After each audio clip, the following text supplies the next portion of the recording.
da Páscoa, a continuidade da leitura do Evangelho de Lucas, que iniciamos o episódio de Emaús no dia de ontem.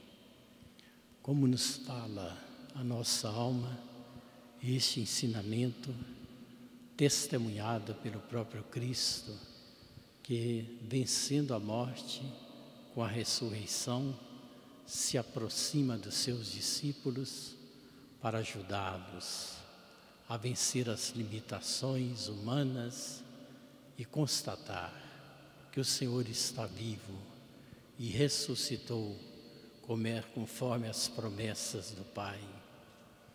Nós ouvimos a palavra de Deus, o Salmo 8º, que fala da grandiosidade da criatura humana, como o ser humano é revestido de dignidade. Pouco abaixo dos anjos, Deus os criou. Nos criou como seres humanos. No entanto, somos perecíveis, transitórios nessa história, grandes e pequenos ao mesmo tempo. A humildade deve dominar a nossa postura para que, sabendo que Deus nos revestiu de tamanha dignidade, nós não percamos de vista que é dom gratuito dele, da sua generosidade, do seu amor, essa sua maneira de nos criar a sua imagem e semelhança, e os passos que seguem na história da salvação, quando Ele nos reveste a todos da dignidade de filhos e filhas pela graça do batismo. Ontem nós pensávamos sobre esse ritual da Eucaristia que está descrito no episódio de Emaús. Os discípulos vão caminhando em direção à vila, à aldeia de Emaús, 11 quilômetros. Jesus os aborda, aparentemente era um peregrino, eles não sabiam que era Jesus. O que ides conversando pelo caminho? E os dois discípulos de Emaús demonstram estranheza. Um deles, Cleófas, diz logo: será que você é o único forasteiro que não sabe o que aconteceu em Jerusalém nesses últimos dias? Como que Jesus, um profeta em bem e verdade, foi condenado pelos chefes dos sumos sacerdotes e fariseus, e eles o crucificaram, e Jesus começa a recordar as Escrituras com eles. É a liturgia da palavra da nossa missa. Jesus vai caminhando e recordando a palavra, a Escritura Sagrada, para que eles pudessem então perceber a realidade dos acontecimentos. Lá na frente eles vão dizer: não é que o nosso coração ardia enquanto ele nos falava das Escrituras? Chegando a Emaús, eles lhe fazem um convite: fica conosco, Senhor, já é tarde, o dia declinou, a noite está chegando.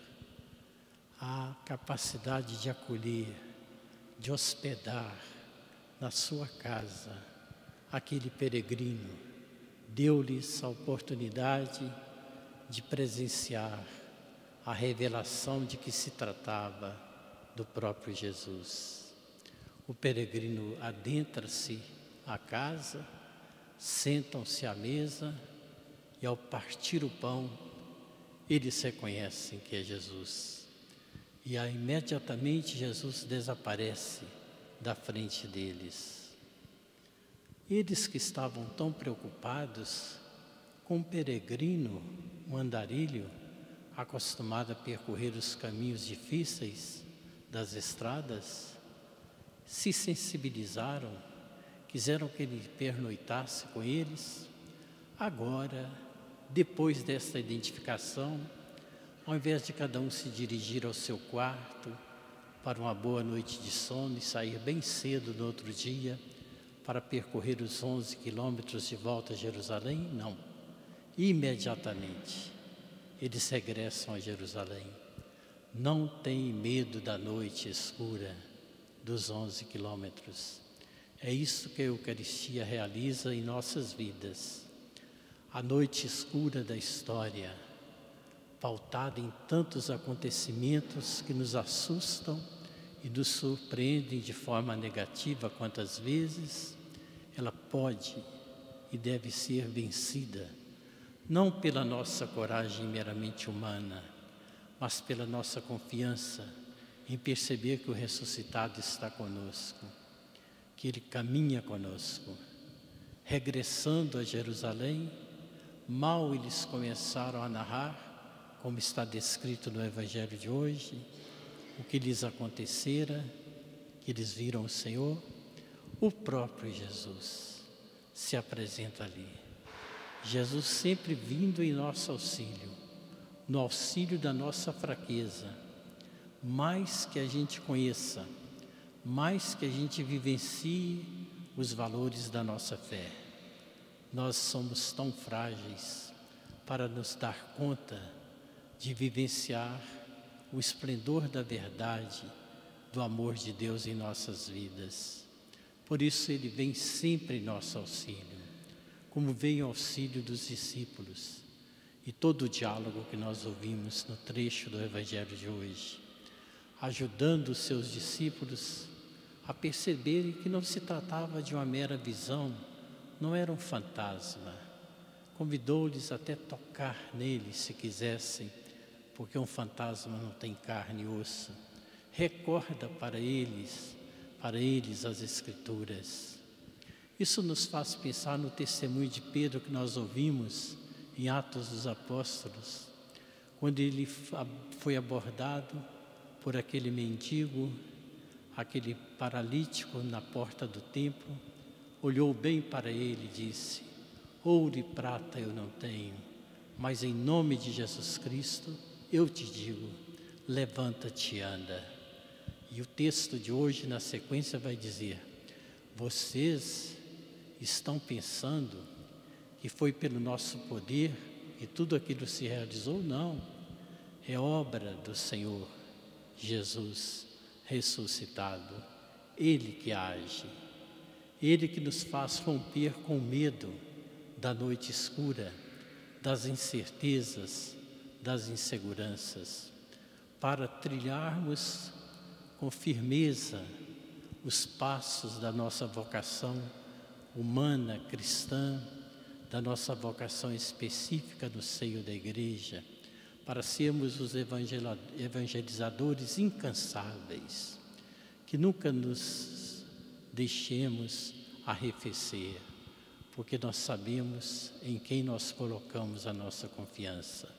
Ele vem em nosso auxílio para clarear as nossas mentes, iluminar e fortalecer a nossa vontade, aquecer os nossos corações, para que de novo a gente recomece toda vez que for preciso a amar, perdoando, a servir, disponibilizando nossos talentos.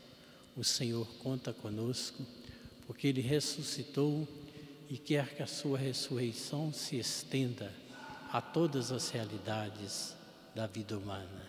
É este mesmo Deus que criou o ser humano, tão grandioso, pouco abaixo dos anjos, e no entanto tão vulneráveis como somos.